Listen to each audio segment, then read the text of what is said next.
Hello, this is Douglas Porter, Chief Economist with BMO Capital Markets. This week's focus feature addresses much of the negativity, sometimes extreme, that has built up in recent months on the outlook for Canada, its financial markets, its currency, and its housing market. In a nutshell, we do believe Canada is in for a spell of underperformance versus the US, as we have been predicting for 18 months, but that underperformance does not equal catastrophe. Definitely, the Sell Canada theme continues to gather momentum, especially among international analysts. The recent drop in the Canadian dollar, close to a 3-year low below 95 cents, has only fueled the fire. Note that the drop in the Canadian dollar is largely just the flip side of a stronger US dollar. Still, there is some concern that the Loonie could follow the path of the Australian dollar, which is down 14 cents just since early April. Those bearish on Canada cite an overextended housing market, record household debt, soft commodity prices, and a large trade deficit among Canada's many ills. And these are all good reasons to believe that economic growth in Canada will in fact trail behind the US again this year and next. Arguably, though, that reality has long been factored into stock prices, with the TSX underperforming the S&P 500 by roughly 30 percentage points in the past 2 years. Not coincidentally, that underperformance began in earnest in 2011, shortly after commodity prices peaked. The relatively weak TSX performance, in turn, has begun to affect capital flows. Attracted by a firming US dollar and solid US returns, Canadian investors are beginning to invest abroad again.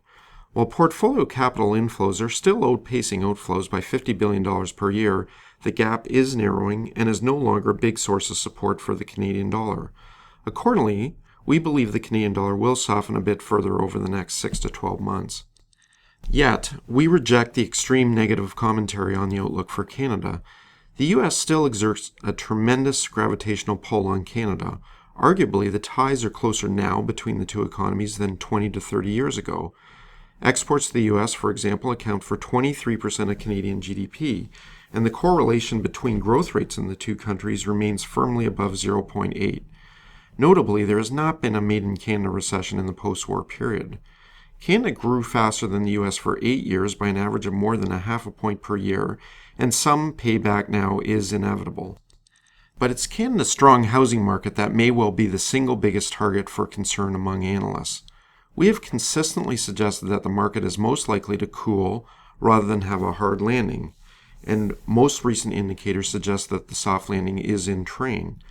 Note that over the past 6 years, home prices have risen at a moderate 3.7% annual pace, exactly in line with disposable income.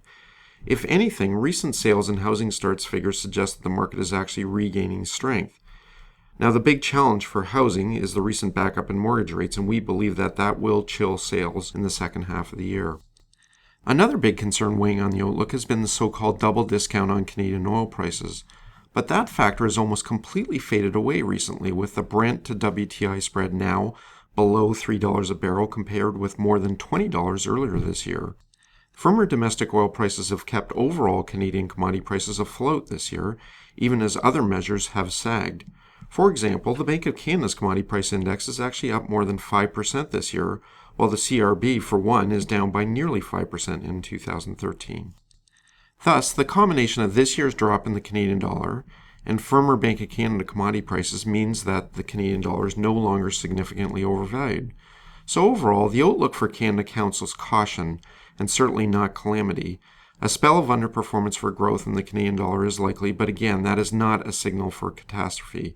The bottom line is that we are fundamentally bullish on the US outlook, which ultimately is a big positive for Canada.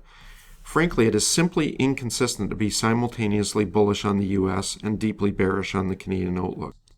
For further details on our view, please see this week's focus feature on the website, or you can call me, Doug Porter, at 416-359-4887. Thank you.